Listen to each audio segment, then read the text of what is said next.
Assalamualaikum warahmatullahi wabarakatuh. Alhamdulillahirrabbilalamin. Wassalatu wassalamu ala asrofil anbiya'i wal mursalin Sayyidina Muhammadin wa ala alihi wa sahbihi rasulillahi ajma'in. Alhamdulillahirrabbilalamin. Bersyukur kepada Allah SWT. Pada hari ini kita masih dalam kondisi sehat walafiat. Sebelum kita belajar, marilah kita membaca doa belajar. Rabbi zidna ilma warzuqna fahman. Baik, Ustazah, seperti biasa sebelum kita memulai materi belajar kita, Ustazah akan mengenalkan sebuah hadis, dan insya Allah hadis ini sangat singkat, dan yang terpenting dalam sebuah hadis ini adalah kita bisa menerapkan atau mengaplikasikan isi kandungan hadis tersebut. Hadis ini berbunyi, min husni islamil mar'i tarkuhu ma la yu'ni.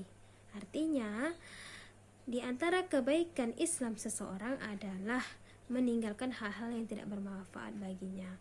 Artinya anak ustazah, apalagi anak ustazah sudah banyak beraktivitas di rumah, lebih banyak aktivitas di rumah, maka laksanakanlah hal-hal yang itu bernilai di hadapan Allah SWT.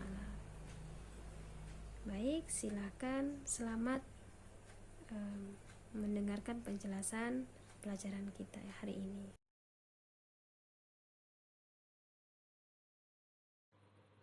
Pada pertemuan pertama kita ini, kita akan membahas pelajaran yang pertama mengenai dinamika perwujudan Pancasila sebagai dasar negara. Nah, insya Allah anak ustazah yang sudah kelas 9 sudah sering ya mendengarkan kata-kata Pancasila. Silakan disimak penjelasan berikutnya. Pancasila sebagai dasar negara. Pancasila terbentuk melalui proses yang cukup panjang dalam sejarah kebangsaan Indonesia. Perlu kita ketahui bersama, kemerdekaan Indonesia ini tak terlepas dari semangat para pejuang-pejuang muslim untuk mengusir para penjajah.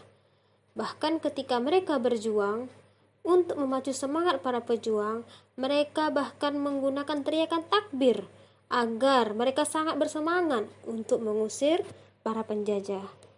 Nah, di dalam slide ini itu akan disebutkan pengertian dari dasar negara. Ini menurut dua ahli filsafat hukum. Pertama, menurut Hans Kelsen yang mengatakan bahwa dasar negara berkedudukan sebagai norma dasar atau disebut dengan Grundnorm dari suatu negara yang disebut dengan norma fundamental negara. Tingkatan yang lebih rendah dari Grundnorm, norma-norma hukum yang bertingkat-tingkat membentuk hierarkis.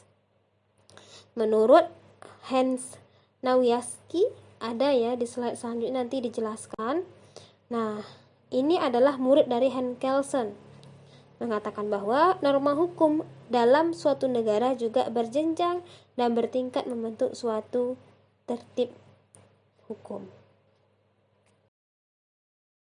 Nah, dasar negara menurut Hans Kelsen dan Hans Nawiaski ini sudah dijelaskan pengertian-pengertian dasar negara menurut kedua ahli filsafat hukum ini sesuai dengan slide sebelumnya.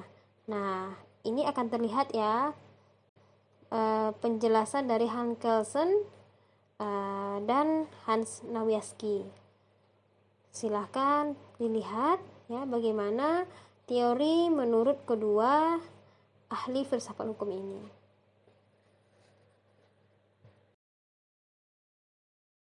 Nah, dapat disimpulkan dari kedua ahli filsafat hukum yang dijelaskan di penjelasan sebelumnya, norma dalam negara itu selain berjenjang, bertingkat dan berlapis, juga membentuk kelompok norma hukum.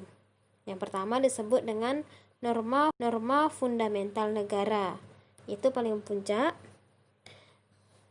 Ada lagi disebut dengan dasar atau pokok negara, yaitu konstitusi negara, berada di bawah fundamental negara. Selanjutnya ada undang-undang, dan yang paling terakhir, tingkatan yang paling terakhir disebut dengan aturan pelaksana atau aturan otonom.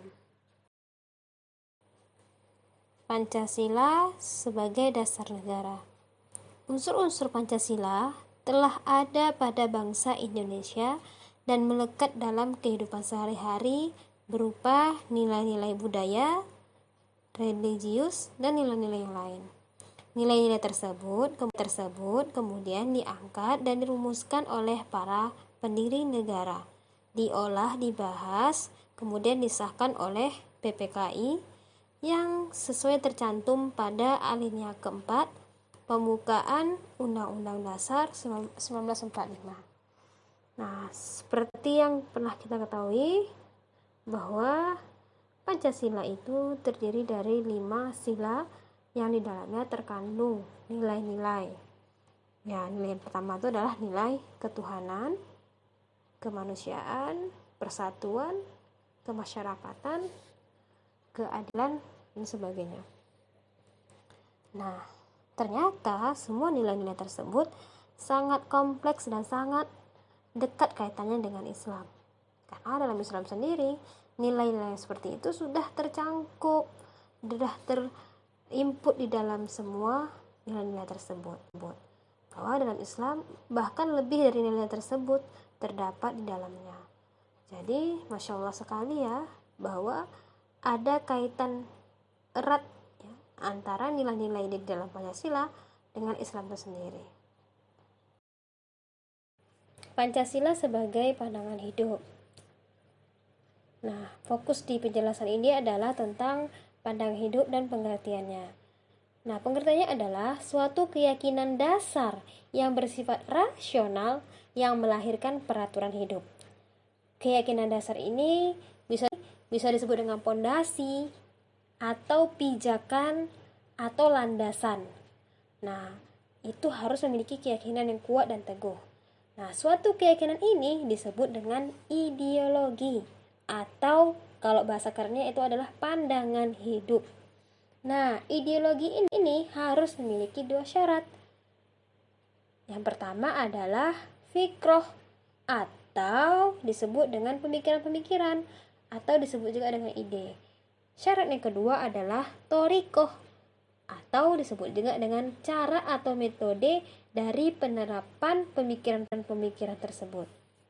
Nah, berarti anak ustazah silakan berpikir, apakah Pancasila bisa dijadikan sebagai pandangan hidup yang harus memiliki 2 syarat, yaitu fikroh dan torikoh. Peranan Pancasila dalam pandangan hidup. Nah, seperti penjelasan ustazah di slide sebelumnya bahwa Pancasila itu terkandung di dalamnya nilai-nilai.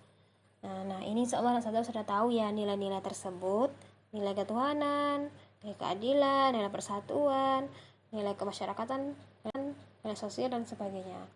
Nah, di sini akan ada penjelasan tentang peranan Pancasila. Yang pertama, sebagai jiwa bangsa Indonesia. Yang kedua, sebagai kepribadian bangsa Indonesia. Selanjutnya, sebagai sumber dari segala sumber. Yang selanjutnya adalah sebagai cita-cita dan tujuan bangsa Indonesia. Insyaallah, anak ustazah, semoga bisa dipahami penjelasan ustazah pada slide ini. Itulah tadi penjelasan dari materi PKN kita pada hari ini. Semoga anak ustazah bisa memahaminya dan silahkan disalin kembali materi-materi yang sudah ustazah jelaskan. Baik, kita tutup pelajaran kita hari ini dengan doa kafaratul majlis. Subhanakallahumma wa bihamdika asyhadu an la ilaha illa anta astaghfiruka wa atubu ilaik. Assalamualaikum warahmatullahi wabarakatuh.